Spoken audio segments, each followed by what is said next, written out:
Unavir, en Alsace, est l'un des plus beaux villages de France. En 2022, il y a 164 plus beaux villages de France. Et en Alsace, il y en a 5. Il y en a 2 dans le Bas-Rhin, Mittelbergheim et Unspar. Et donc il y en a 3 dans le Haut-Rhin, Egisheim, Rigvir et donc Unavir. Je dispose d'un petit circuit de découverte de Unavir, mais je vais le prendre à l'envers pour commencer par la fontaine et ensuite vous emmener à l'église fortifiée Saint-Jacques le Majeur qui domine les vignes. Unavir se situe sur la route des vins d'Alsace. La route des vins d'Alsace est la première route touristique à avoir été inaugurée en France. C'était en 1953. Unavir compte environ 600 habitants et se trouve toute proche de la célébrissime Rigvir.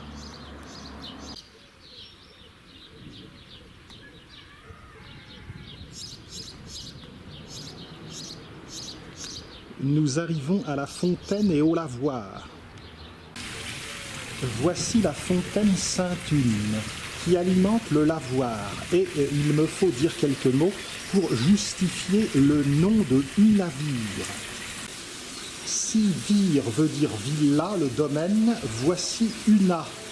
Una était l'épouse de Unon et c'est une sainte lavandière. D'après la légende, ce serait Saint Déodat qui aurait fait jaillir l'eau du sol en le frappant de son bâton. Quant à Una, au 7e siècle, elle venait aider les pauvres à laver ici et elle aurait fait un miracle. Lors d'une année de mauvaise récolte de vin, elle aurait précisément fait jaillir du vin à cet endroit. Pour cela, elle a été canonisée pendant la Renaissance par le pape Léon X, donc bien des années plus tard, même bien des siècles plus tard. Sainte Una, sainte lavandière. Le lavoir que nous pouvons voir en fait date du 19e siècle et du début du 20e. À présent, allons voir l'église fortifiée Saint-Jacques le Majeur. Les pouvoirs magiques de Sainte Una ne vont cependant pas jusqu'à rendre cette eau potable, de ce que je vois.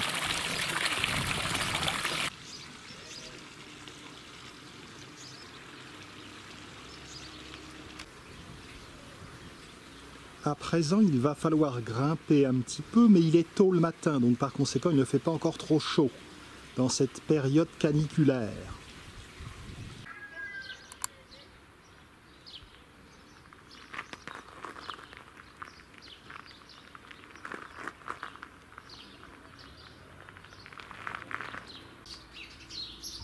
L'église du XIVe siècle est fortifiée, avec son cimetière tout autour. Vous verrez tout à l'heure des choses charmantes. Le village est très beau.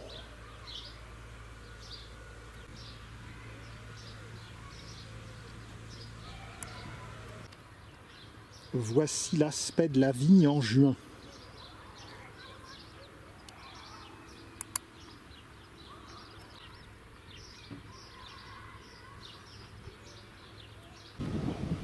On aperçoit d'ici les ruines des châteaux qui dominent Ribeauvillé,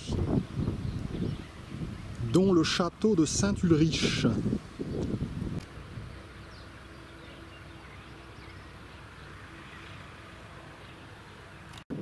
La météo est brumeuse, on aperçoit dans le lointain le Schwarzwald, la forêt noire en Allemagne.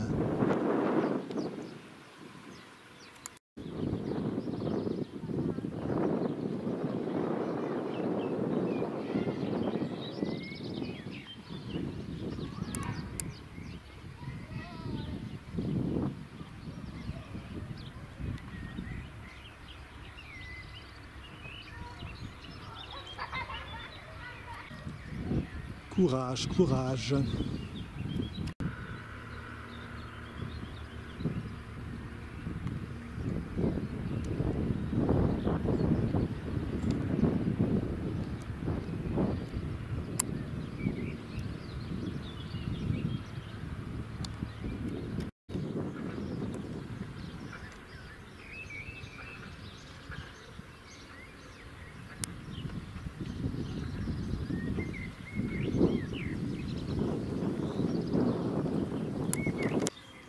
L'entrée de l'église Saint-Jacques-le-Majeur.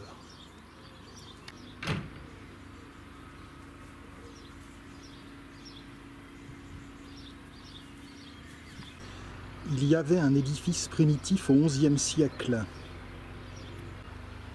C'est donc un édifice reconstruit auquel nous avons affaire. En pointillé, le tracé de l'église du XIe siècle. En vert, l'enceinte du cimetière qui date du XIIIe. Le clocher date du XVe, le chœur date du XVIe et la nef de la fin du XVIe. Dans le village, il est marqué église du XIVe siècle. C'est donc en toute bonne foi que je vous l'ai dit.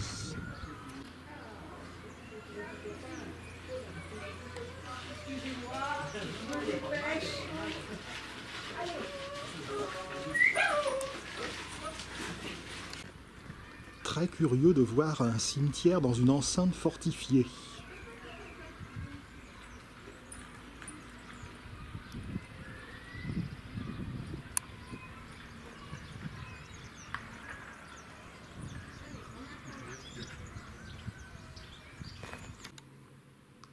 L'endroit est donc un simultanéum. On y pratique à la fois et en alternance le culte catholique et protestant.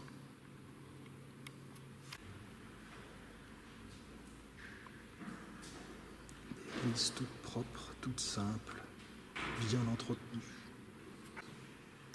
Le chœur est sans conteste la partie la plus belle de l'édifice, avec ses beaux vitraux.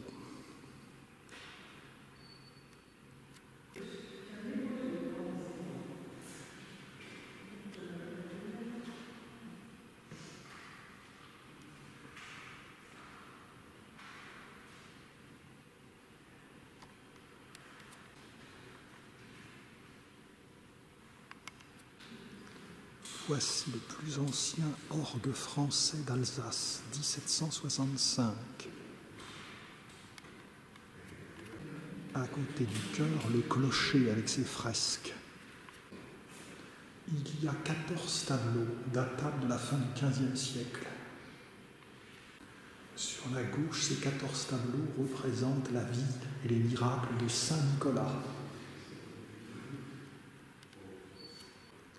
À droite, le couronnement de la Vierge par la Sainte Trinité.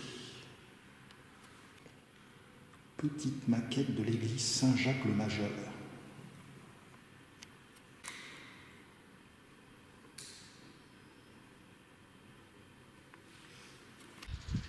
Ressortons et allons voir le village.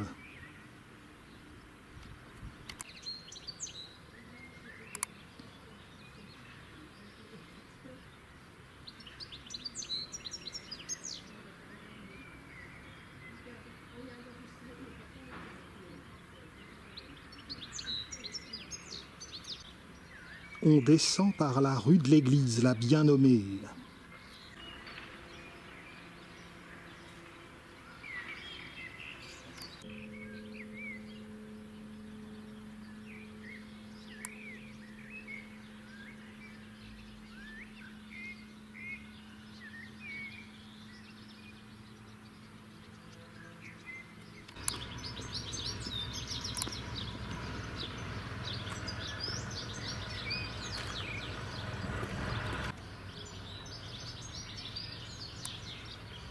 Belle glycine.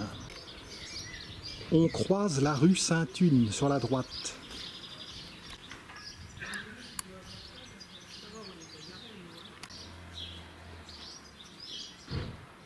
Il a pris son appareil. Alors c'est tellement rare qu'il a pris son téléphone.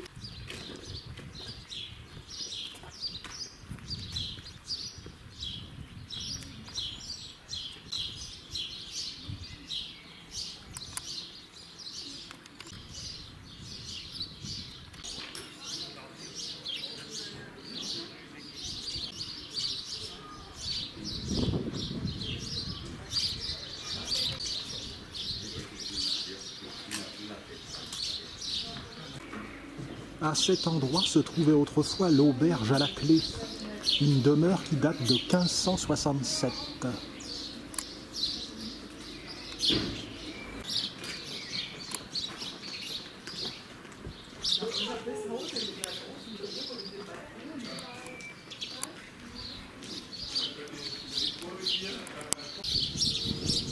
On se trouve à proximité d'une fontaine.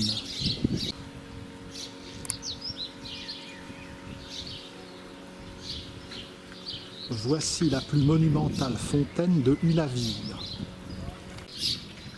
Une colonne surmontée d'une sphère, une auge principale avec deux bassins. À l'origine, ces deux bassins étaient des éléments de la fontaine Sainte-Une que nous avons vue au début du film. Ils ont été transférés ici. Ça n'a pas l'air plus potable qu'à la fontaine Sainte-Une.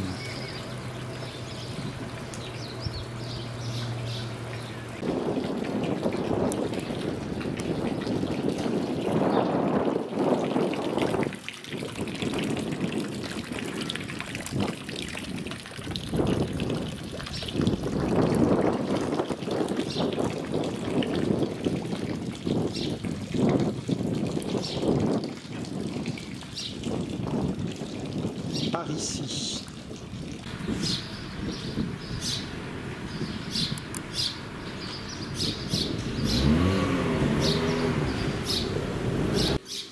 À proximité, au début de la grande rue, l'ancienne halle au blé.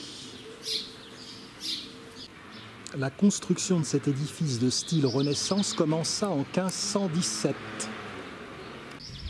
En fait, la halle au blé proprement dite se trouvait au rez-de-chaussée. Au premier étage, il y eut successivement la chambre des bourgeois, puis le poêle communal, puis la mairie.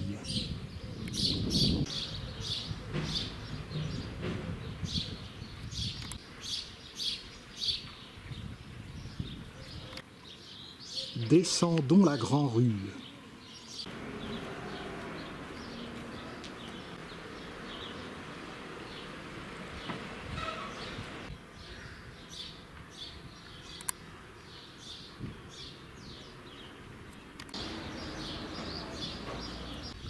En face de la halle au blé se trouve l'ancien presbytère protestant.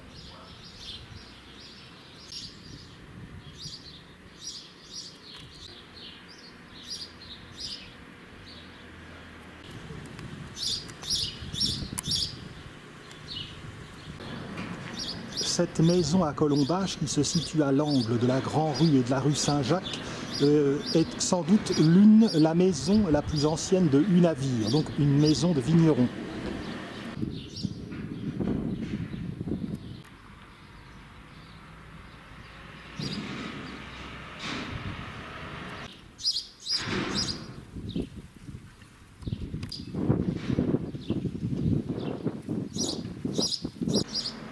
Au 19 Grand Rue, c'était la maison du boulanger, une maison de 1758.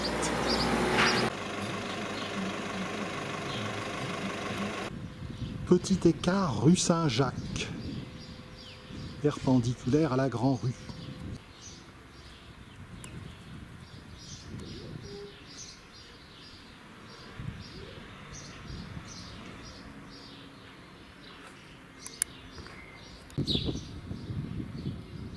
Au 2, voilà tout ce qui reste de la maison de Hans David Binder.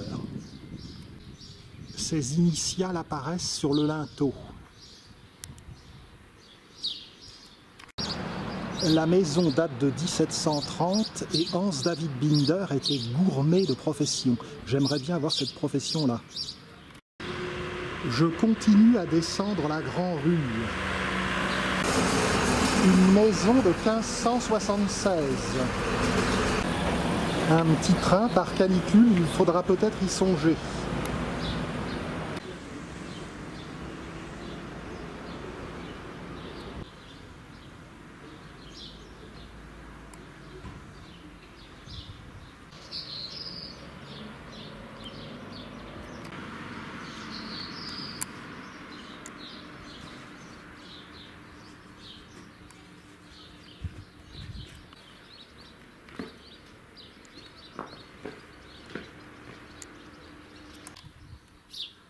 Sur le colombage de cette maison du XVIIIe siècle, au numéro 12 Grande Rue, on voit que de nombreux clous ont été plantés.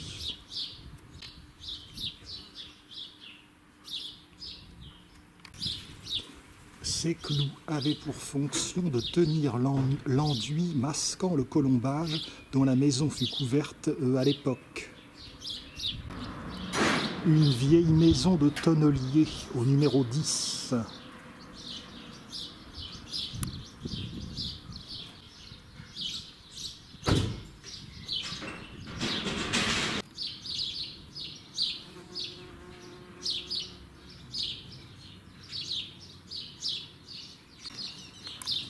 Au numéro 5 Grand Rue, une maison Renaissance. Cette maison Renaissance date de 1610. La maison a été construite pour l'architecte du duc de Wurtemberg.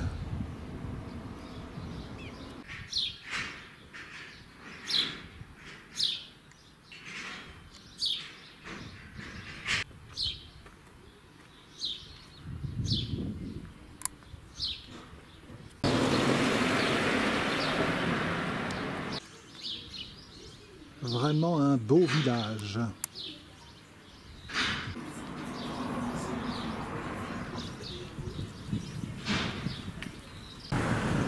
Et encore une maison Renaissance.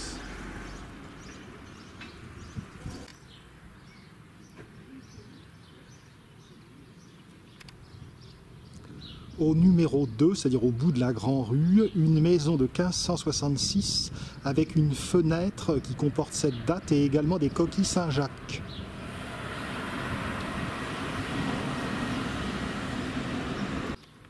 Voici les coquilles au cas où vous ne les auriez pas bien vues.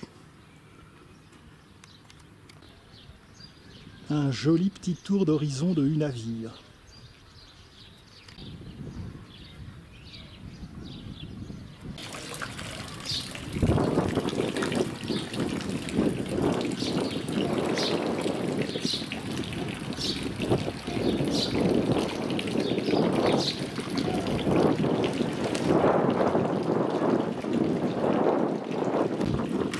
En montant par ici, il y a des petites curiosités.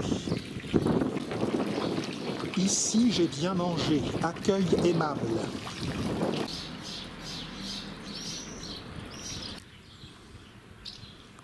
On ne s'en lasse pas de cette Alsace. Il faut cependant savoir qu'un certain nombre de villages ont été dévastés dans le secteur à cause de la poche de Colmar qui n'a été réduite que le 2 février 1945. Les combats ont fait rage entre la fin 1944 et donc le 2 février. Unavir, fort heureusement, manifestement, ne fait pas partie de ces villes comme Benvir, à l'inverse, qui ont été touchées. Unavir est une étape sur le chemin de Saint-Jacques-de-Compostelle.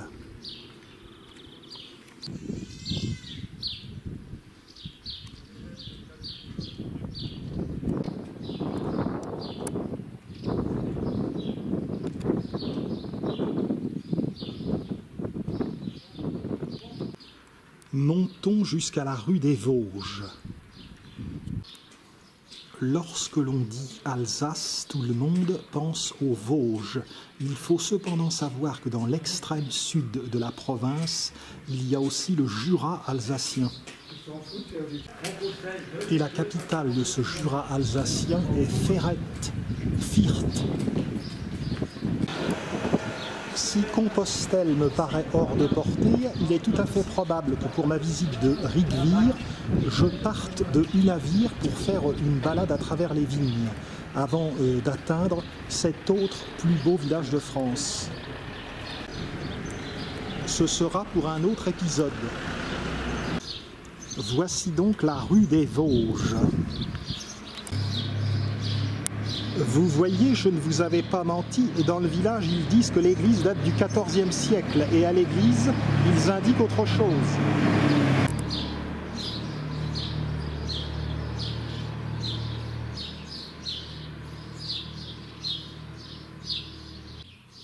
La maison au numéro 6 rue des Vosges va retenir notre attention.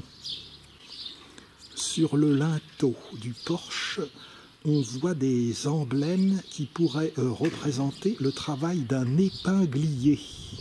C'est-à-dire en fait une personne qui fabriquait des épingles à cheveux pour dames, s'il vous plaît.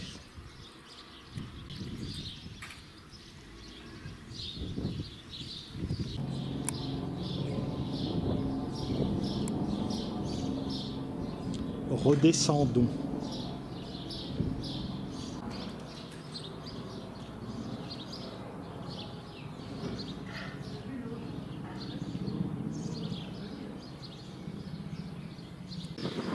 Rue du Nord, il y a également de très belles demeures.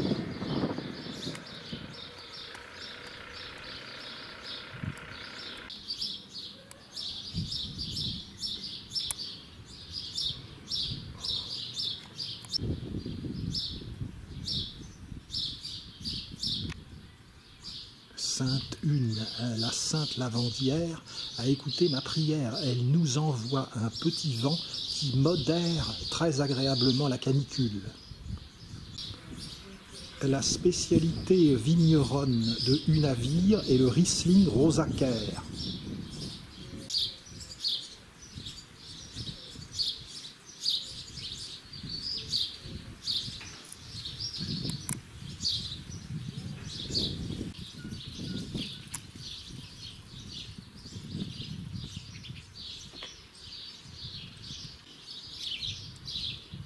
Qu'il doit être doux d'habiter Unavir. J'ai réintégré la Grand-Rue. C'est vraiment extraordinaire.